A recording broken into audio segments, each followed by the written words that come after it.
Those wild-eyed cattle and bronchi caballos make things more western than you find on the bayou. A different breed of cowboy you're ever gonna find rides across the borders, up and down the Great Divide. It is the real McCoy, there's no doubt about that. We love the West, and I think it gives you a feeling of how the West was created. It's good value for money. The ranch is fantastic. The riding is amazing. You're out there on the plateaus and down in the valleys. You come back because there's a really good camaraderie. To me, it's reality.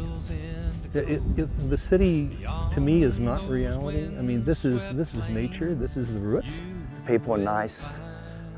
They give you hands-on experience. A few weathered hard cowboys still ride. Hello, my name is Nik Wood, and today I'm reporting to you from the TX Ranch. Some of you might have caught a short film that I made during my holiday here last year. It was the first time I'd been to the ranch, but like many people who come to this unique place, I felt compelled to come back. So I brought my camera and I'm making a slightly longer film looking at life on the ranch, meeting some of those people who come back every year. Some of them have been here for 15 to 20 years.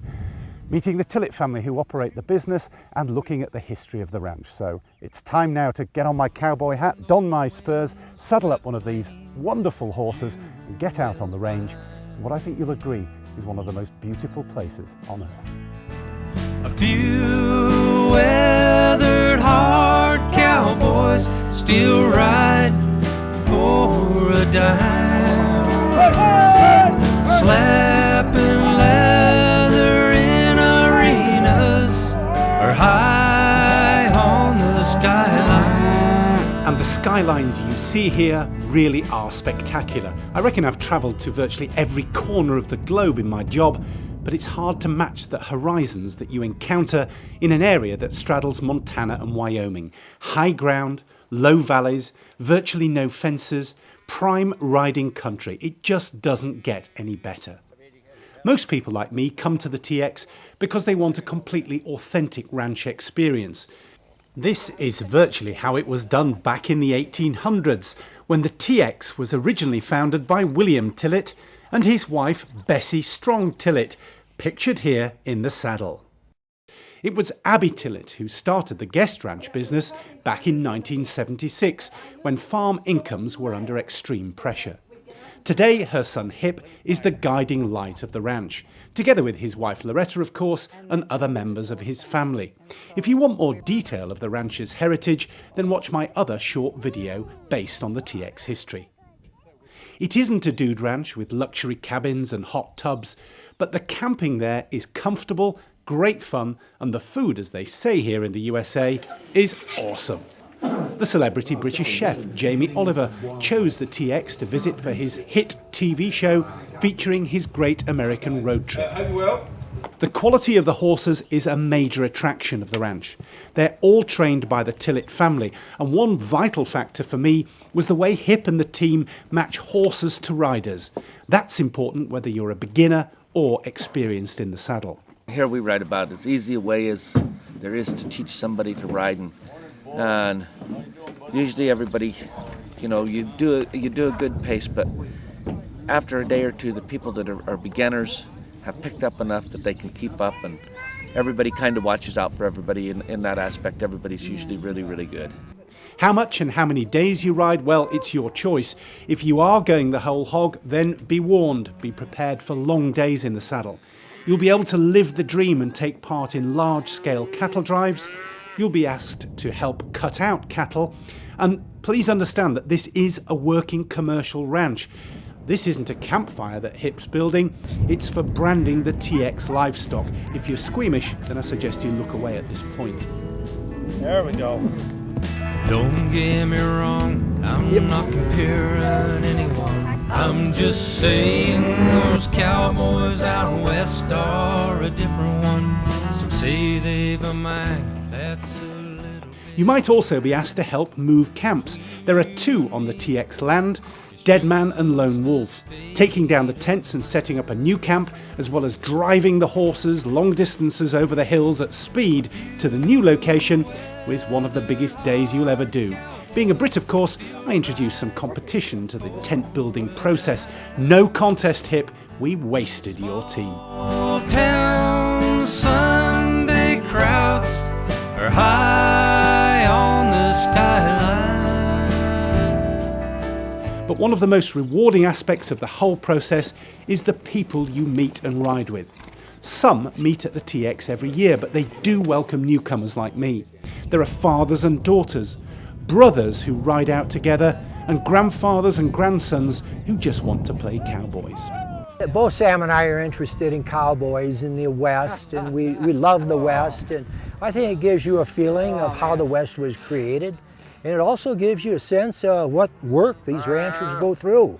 This is not an easy way of life for them. They work very hard for their money, believe me. Oh yeah, it's great. I mean, you get to experience the wilderness.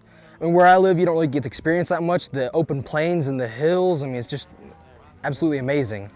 And it's just a basic way of life that, you know, me as a kind of a city boy, I don't really get to experience that, so. I tip my hat to them because their dedication and their hard work they do to become a rancher and do this day after day to help to supply beef and food to the people of the world. It's amazing. A lot of the people that come here are wanting to get away from it all, and it's a stress, that sort of stress is completely gone.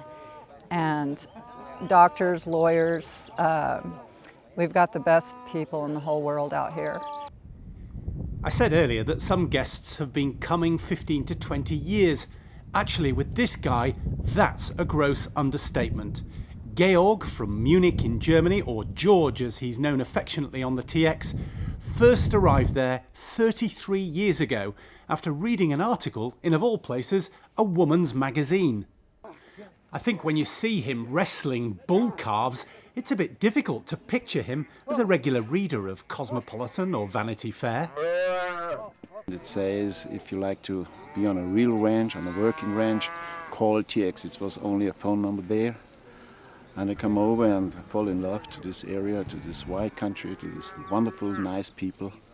And well, so it's, to me, it's a kind of a second home. Like George, I find the TX soon immunises me from a stressful outside world.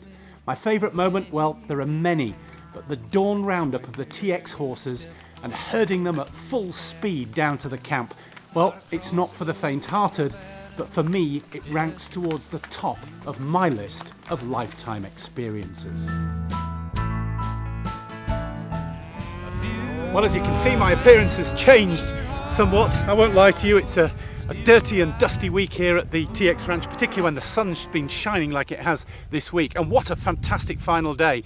We were all riding the high Montana mountains. You can see behind me scenery you won't find anywhere else in the world. We brought this herd down and we've been wrangling calves in the corral, and the guests got the chance to do the roping. And many of those people have formed friendships that will last for life. So that's just about it from me. Sadly, I've got to leave Montana, but like many of those people down in the cookhouse tonight, I'll be back next year. And who knows, I might see you there. Winds blow across the hills in Dakota, beyond those wind-swept plains. Enjoy hanging out with people here, great people, great food, great times. That's basically sums it all up. TX Ranch is the place to go. A few weathered hard cowboys still ride for a dime. Slab